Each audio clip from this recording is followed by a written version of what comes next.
নমস্কাৰ যোৱা দুদিন আমি আৰ্টছ আৰু কমাৰ্চৰ ছাবজেক্ট কি ল'ব পৰা তোমালোকে হায়াৰ ছেকেণ্ডেৰী ক্লাছ 11 এণ্ড 12 সেইখিনিৰ ওপৰত ডিছকাছ কৰিছিলোঁ আৰু বহুত ৰিকুৱেষ্ট আছিলে ছায়েন্সৰ কাৰণে আজি আমি ছায়েন্সৰ ছাবজেক্টখিনি ডিছকাছ কৰিম আৰু ক'ত কেনেকৈ কি কৰিব পাৰা আৰু ইয়াত আমি ফ'ৰ্থ ছাবজেক্ট কি হয় সেই বিষয়ে আগৰ ভিডিঅ' দুটাত কৈছোঁ তোমালোকে যদি চাইছা গম পাবা যদি নাই চোৱা এই ভিডিঅ'টোতো আমি সেইখিনি ডিছকাছ কৰিম আৰু কোনকেইটা কম্পালচৰি ছাবজেক্ট এণ্ড কোনকেইটা ইলেক্টিভ ছাবজেক্ট আৰু কোন ছাবজেক্টটো ল'লে ফিউচাৰত তুমি কি কৰিব পাৰিবা সেই বিষয়ে জাষ্ট ব্ৰিফলি ক'ম গতিকে আজি আমি আৰম্ভ কৰিছোঁ প্ৰথম কথা হৈছে তোমাৰ 10+2 যিটো ক্লাছ 11ৰ প্ৰথমতে তোমাৰ ফাৰ্ষ্ট ছাবজেক্ট যিটো হ'ল সেইটো হৈছে MIL ছাবজেক্ট হয় মডাৰ্ণ ইণ্ডিয়ান লেংগুৱেজৰ চ' ইয়াৰ আণ্ডাৰত যিখিনি ছাবজেক্ট থাকে সেইকেইটা হ'ল আছামিজ বেংগলী বড়ো হিন্দী নেপালী উৰু খাৰ্চি উৰ্দু খাচী গাৰো মিৰ্জু মণিপুৰীয়ান হামাৰ চ' এইকেইটা ছাবজেক্টৰ ভিতৰত তোমালোকে যিকোনো এটা ছাবজেক্ট ল'ব লাগিব আৰু যদি তোমালোকে সেইটো ছাবজেক্ট ল'ব নিবিচাৰা তেতিয়াহ'লে তোমালোকৰ হাতত এটা অপশ্যন থাকিব সেইটো হৈছে in lieu of an MIL subject you can choose alternative English মানে MIL আৰু অল্টাৰনেটিভ ইংলিছ কোনোবা এটা তোমালোকে 100% তোমালোকে ল'বই লাগিব এই দুটাৰ ভিতৰত এটা মানে তোমালোকে যদি আছামিজ ল'ব পৰা প্ৰব্লেম নাই কোনোবাই বেংগলী ল'ব বিচাৰিছা ঠিক আছে কিন্তু যদি ল'ব নিবিচাৰা তোমালোকে অল্টি ল'ব লাগিব অল্টাৰনেটিভ ইংলিছ বা বেলেগ এটা MIL গতিকে এটা ছাবজেক্ট আমি কম্পালচৰি ছাবজেক্ট সেইটো হ'ল নেক্সট ইংলিছ ছাবজেক্টটো হৈছে কম্পালচৰি ছাবজেক্ট তুমি ইংলিছ ল'বই লাগিব তোমাৰ হাতত কোনো অপশ্যন নাই ইংলিছটো তুমি স্কিপ কৰিব নোৱাৰা ক্লাছ 11 এণ্ড 12ত আৰু এইখিনিতে মই কথাখিনি কৈ দিছোঁ যে আমি যিখন চিলেবাছ ডিছকাছ কৰিছোঁ যিকেইটা আমি ছাবজেক্টৰ বিষয়ে কৈছোঁ এইকেইটা সম্পূৰ্ণ আছাম কাউন্সিলৰ আছাম হায়াৰ ছেকেণ্ডেৰী এডুকেশ্যন কাউন্সিলৰ এপ্ৰুভ লিষ্টৰ পৰা কৈছোঁ এইখিনি বেলেগ চেণ্ট্ৰেল বৰ্ড বা বেলেগ কোনো বৰ্ডৰ নহয় গতিকে তোমালোকে যদি আছাম কাউন্সিলৰ আণ্ডাৰত ষ্টাডি কৰা তেতিয়াহ'লে এইখিনি ছাবজেক্ট পাবা আৰু কেইটামান কথা মই ক্লিয়াৰ কৰি দিছোঁ ইয়াত যিখিনি ছাবজেক্ট দিছোঁ সকলো ছাবজেক্টৰ যিখিনি তোমালোকে যদি পঢ়িব বিচাৰা পাৰ্টিকুলাৰ কিবা এটা ছাবজেক্ট সেইটো ডিপেণ্ড কৰিব তুমি ক'ত এডমিশ্যন লোৱা যদি তুমি এখন গভৰ্ণমেণ্ট কলেজত এডমিশ্যন লোৱা বা অলপ ডাঙৰ কলেজত এডমিশ্যন লোৱা তেতিয়া হয়তো বহুত ছাবজেক্ট পাবা কিন্তু যদি তোমালোকে এখন জুনিয়ৰ কলেজত এডমিশ্যন লোৱা বা কোনোবা হায়াৰ ছেকেণ্ডেৰী স্কুলত এডমিশ্যন লোৱা সেনেকুৱা ক্ষেত্ৰত কি হয় ছাবজেক্টৰ বহুত লিমিটেশ্যন থাকে আৰু কিছুমান কলেজত মেইনলি প্ৰাইভেট কলেজত ছাবজেক্টবোৰ অলম'ষ্ট ফিক্সড থাকে গতিকে সেইখিনি তোমালোকৰ ওপৰত ডিপেণ্ড কৰিব তোমালোকে ক'ত পঢ়িব বিচাৰিছা আৰু কি ছাবজেক্ট ল'ব বিচাৰিছা চ' সেইখিনি তোমালোকৰ নিজৰ ডিচিশ্যন এতিয়া কথাটো হ'ল ইংলিছ আৰু অসমীয়া বা অল্টাৰনেটিভ ইংলিছ গতিকে সেই পাৰ্টৰ পৰা আমি দুটা ছাবজেক্ট কম্পালচৰি পালোঁ তাত আমাৰ কোনো বেলেগ কুৱেশ্যন নাহে নেক্সট যিখিনি ছাবজেক্ট আছে সেই ছাবজেক্টখিনি গোটেই হোল ছাবজেক্টখিনিকে একেলগে কোৱা হয় ইলেক্টিভ ছাবজেক্ট মানে ইয়াৰ পৰা তুমি ছাবজেক্ট চুজ কৰিব পাৰা যেনে ক্লাছ 10ত যেনেকৈ তোমালোকৰ এটা ইলেক্টিভ ছাবজেক্ট আছিলে ইয়াত তোমাৰ টোটেল 4টা ইলেক্টিভ ছাবজেক্ট থাকিব সেই 4টা ইলেক্টিভ ছাবজেক্টৰ পৰা তুমি যোনটো ছাবজেক্টত ফাইনেল এক্সামত আটাইতকৈ কম মাৰ্কছ পাবা সেই ছাবজেক্টটো তোমাৰ ফ'ৰ্থ ছাবজেক্ট হিচাপে কনচিডাৰ কৰা হ'ব তাৰমানে ফ'ৰ্থ ছাবজেক্ট কি হ'ব 4টা ছাবজেক্টৰ পৰা তুমি যোনটো ছাবজেক্টত আটাইতকৈ কম মাৰ্কছ পাবা সেইটো ফ'ৰ্থ ছাবজেক্ট বহুত ষ্টুডেণ্টে কি কৰে 3টা ছাবজেক্টৰ লয় এটা ছাবজেক্ট তোমাৰ এক্সামে নিদিয়ে তেনেকুৱা ক্ষেত্ৰত সেই ছাবজেক্টটো এজ এ ফেইল হৈ যাব ফেইল হিচাপে আহিব কিন্তু সেইটো তোমাৰ মাৰ্কশ্বিটখনৰ কোনো প্ৰভাৱ নেপেলায় কাৰণ তোমালোকৰ হায়াৰ ছেকেণ্ডেৰী মাৰ্কছটো কমপ্লিটলি ডিপেণ্ড কৰে 5টা ছাবজেক্টৰ ওপৰত চ' প্ৰথম MIL আমি পালোৱেই ইংলিছ আমি পালোৱেই চ' বাকী 3টা ছাবজেক্ট তোমাৰ যিকেইটা ছাবজেক্টৰ মাৰ্কছ বেছি পাবা সেইকেইটা ডিপেণ্ড কৰিব 500 মাৰ্কৰ হৈ গ'ল কিন্তু যদি তুমি 600 মাৰ্কৰ পৰীক্ষা দিয়া 4 নম্বৰ ছাবজেক্টটো দিয়া তাৰমানে কি তোমাৰ সেই ইলেক্টিভৰ ভিতৰত যোনটো কম পাবা সেইটো অট'মেটিকেলি ফ'ৰ্থ ছাবজেক্ট হৈ যাব চ' গতিকে তাত আৰু বেলেগ কোনো ভাবিবলগীয়া নাই গতিকে ফ'ৰ্থ ছাবজেক্টৰ বিষয়ে আশা কৰোঁ সকলো কনচেপ্টটো ক্লিয়াৰ হৈছে এতিয়া আমি ইলেক্টিভ ছাবজেক্টত যাম ছায়েন্সৰ ক্লাছ 10+2 11 এণ্ড 12ৰ ইলেক্টিভ ছাবজেক্ট কেইটা হৈছে Physics, Chemistry, Mathematics, Biology, Statistics, Computer Science and Application, Economics, Geography, Geology, Anthropology, Home Science, Logic and Philosophy, Engineering, Drawing, Multimedia and Wave Technology, Biotechnology, Entrepreneurship Development, Sanskrit, Retail Trade and IT and ITES. চ' আৰ্টছতকৈ 2টা subject কম আছে ইয়াত আৰু কমাৰ্চৰ almost equivalent ছাবজেক্টেই আছে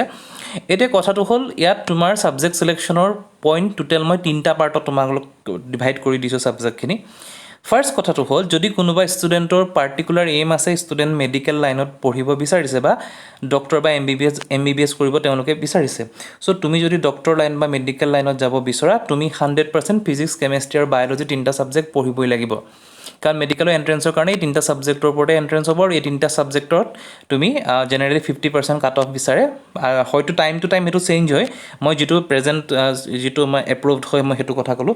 গতিকে তুমি medical লাইনত যাব বিচাৰিলে ফিজিক্স কেমেষ্ট্ৰি আৰু বায়'লজি 100% পঢ়িব লাগিব তাৰ লগত তুমি যিকোনো ছাবজেক্ট ল'ব পাৰা মেথমেটিক্স ল'ব পাৰা ষ্টেটিষ্টিক্স ল'ব পাৰা তোমাৰ কথা আৰু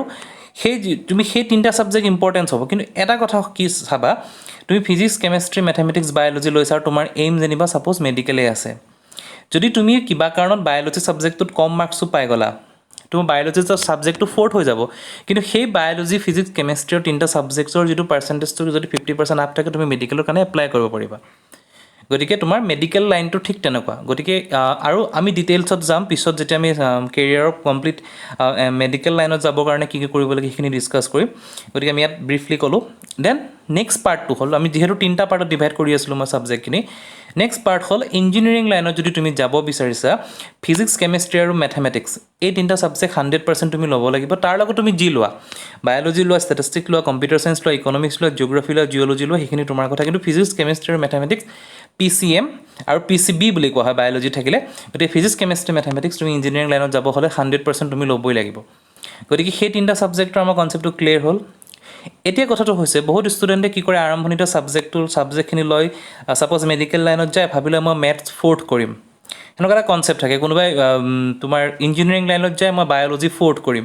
চ' এই ফ'ৰ্থ ছাবজেক্ট মই কৰিম সেইটো আৰম্ভণি আজি তুমি মই ফ'ৰ্থ কৰিম বুলি আৰম্ভ নকৰিবা তুমি নিজে পঢ়ি চোৱা তোমাৰ হাতত টাইম আছে ক্লাছ 11ৰ পৰা 12 তুমি পঢ়িব লাগিব তুমি ছায়েন্স ক্লাছ 10 আৰু ক্লাছ 11ৰ ছায়েন্সৰ মাজত আকাশ পাতল পাৰ্থক্য আছে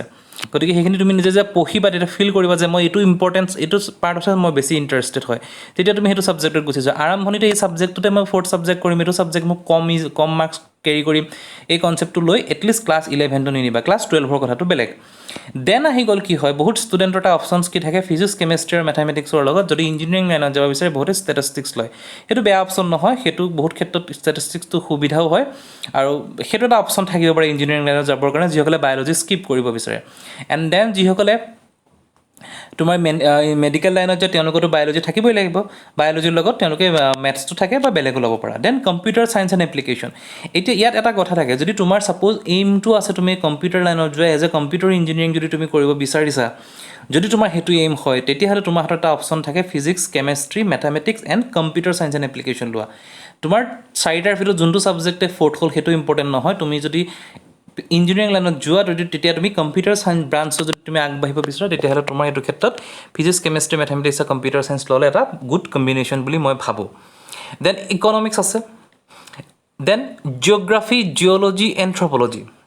এতিয়া কথাটো হ'ল আমি তিনিটা পাৰ্টৰ কথা আৰম্ভণিতে কৈছিলোঁ ইঞ্জিনিয়াৰিং আৰু মেডিকেল মই গুচি গ'লোঁ এতিয়া নেক্সট আহিলে বেছিক যিটো চায়েন্স হয় যদি তুমি BSc কৰিব বিচাৰা বা তুমি প্ৰফেচাৰ লাইনত যিকোনো ছাবজেক্টত তুমি ইয়াতকৈ ওপৰত ষ্টাডি কৰিব বিচাৰা PhD কৰি এটা ডক্টৰেট লাইনত এটা ভাল চাইণ্টিষ্ট হ'ব বিচাৰা চ' তেতিয়াহ'লে তোমাৰ হাতত কি থাকিব যিকোনো অপশ্যনছ তুমি চুজ কৰিব পাৰি ইয়াৰ পৰা কিন্তু সেই বস্তুটো তুমি নিজে ঠিক কৰিব লাগিব যে মই এইটো লাইনতে যাম গতিকে এইখিনিতো বহুত কথা থাকে তোমাৰ ইণ্টাৰেষ্ট কি তোমাৰ ডিজায়াৰ কি চ' সেই বিষয়ে আমি পাতিম এক্সট্ৰা ভিডিঅ' দিম নহ'লে এইটো ভিডিঅ' যথেষ্ট দীঘল হ'ব চ' তোমাৰ হাতত ইকনমিক্স থাকিলে জিঅ'গ্ৰাফী থাকিলে জিঅ'গ্ৰাফীও ল'ব পাৰা বহুত ছায়েন্সৰ ষ্টুডেণ্টেও জিঅ'গ্ৰাফী পঢ়ে চোৱা তোমাৰ যদি এইমটো চিভিল ছাৰ্ভিচৰ হয় ইয়াত কথা থাকে তুমি ছায়েন্স পঢ়ি আছা তোমাৰ এইমটো চিভিল ছাৰ্ভিচ আছে চ' তুমি এটা লগত কাম কৰিব পাৰা ফিজিক্স কেমেষ্ট্ৰি মেথমেটিক্সৰ লগত তুমি জিঅ'গ্ৰাফীটো পঢ়িব পাৰা চ' তোমাৰ এইটো ক্ষেত্ৰত কি হ'ব ইন ফিউচাৰ তোমাৰ এইটোৱে হেল্প কৰিব গতিকে সেনেকৈ তুমি নিজে আইডিয়া কৰি ল'বা জিঅ'লজি বহুত জিঅ'লজিষ্টৰ তোমাৰ বহুত স্ক'প আছে মেইনলি তোমাৰ অইল ছেক্টৰত বহুত স্ক'প আছে অইল ONGC ছেক্টৰত তোমাৰ জিঅ'লজিষ্টৰ বহুত স্ক'প থাকে গতিকে জিঅ'লজি ল'ব পাৰা যদি কোনোবা ষ্টুডেণ্টৰ জিঅ'লজিৰ প্ৰতি ইণ্টাৰেষ্ট আছে এন্থ্ৰপ'লজি এটা গ্ৰ'য়িং ছেক্টৰ হয় আৰু এন্থ্ৰপ'লজিৰ একচুৱেলি কি হয় এন্থ্ৰপ'লজিৰ কেণ্ডিডেটছ বহুত কম থাকে খুব মানে বহুত ষ্টুডেণ্টে এন্থ্ৰপ'লজিটো পঢ়িব নিবিচাৰে গতিকে সেইটো কাৰণে যিটো বস্তু ফিল্ডত মানুহ কম সেইটো ফিল্ডৰ কিন্তু স্ক'প বেছি হয় গতিকে সেইটো ল'ব পৰা হোম ছায়েন্স এটা বহুত ভাল ছাবজেক্ট হয় বিশেষকৈ ছোৱালী মানুহৰ কাৰণে হোম ছায়েন্সত যদি তোমালোকে পঢ়িব পাৰা তো নেক্সট তোমালোকৰ বহুত লাভ হ'ব লজিক এণ্ড ফিলচফি বহুত ক্ষেত্ৰত লজিক ফিলচফি ইম্পৰ্টেণ্ট হয় তেনে ইঞ্জিনিয়াৰিং ড্ৰয়িং এতিয়া কথাটো হ'ল তোমালোকৰ যদি মেকানিকেল ইঞ্জিনিয়াৰিং এইম থাকে আৰু যদি তুমি পঢ়া যিখন হাই ছেকেণ্ডেৰী কলেজ হয় HS যোনখন কলেজত পঢ়িবা তাত যদি ছাপ'জ তোমালোকৰ ইঞ্জিনিয়াৰিং ড্ৰয়িং ছাবজেক্টটো আছে আৰু তোমাৰ এইম যদি মেকানিকেল হৈ আছে তুমি then physics chemistry mathematics engineering drawing ল'ব পাৰা সেইটো ক্ষেত্ৰত বহুত সুবিধা হ'ব then multimedia and web technology almost like computer চায়েন্সৰ ছাবজেক্ট হয় এইটো খালি এপ্লিকেশ্যন বেছড দেন বায়'টেকন'লজি এটা ছাবজেক্ট আছে যিটো ছাবজেক্টৰ তোমাৰ biology with technology biotechnologies and bioinformatics বুলি দুটা পাৰ্ট থাকে চ' এইটো ক্ষেত্ৰতো বহুত স্ক'প আছে তুমি যদি যাব বিচাৰিছা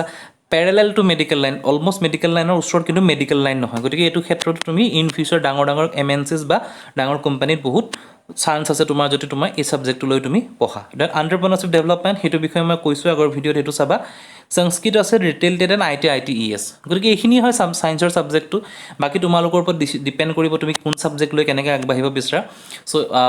আজি কথাখিনি ইমানেই আৰু নেক্সট আমি ভিডিঅ'ত পাৰ্টিকুলাৰ এটা তোমাৰ মেইনলি কিছুমান পাৰ্টিকুলাৰ কেৰিয়াৰ ফ'কাছ কৰি আমি কিছুমান ভিডিঅ' দিম আৰু তোমালোকৰ যদি ইণ্টাৰেষ্টেড কিবা কেৰিয়াৰ আছে যিটোৰ বিষয়ে জানিব বিচাৰিছা তেতিয়াহ'লে তোমালোকে মেছেজ কৰিবা পাৰ্চনেলি মোক টেক্সট কৰিব পাৰা হোৱাটছএপত চ' আজি ভিডিঅ'টো ইমানখিনিয়ে থেংক ইউ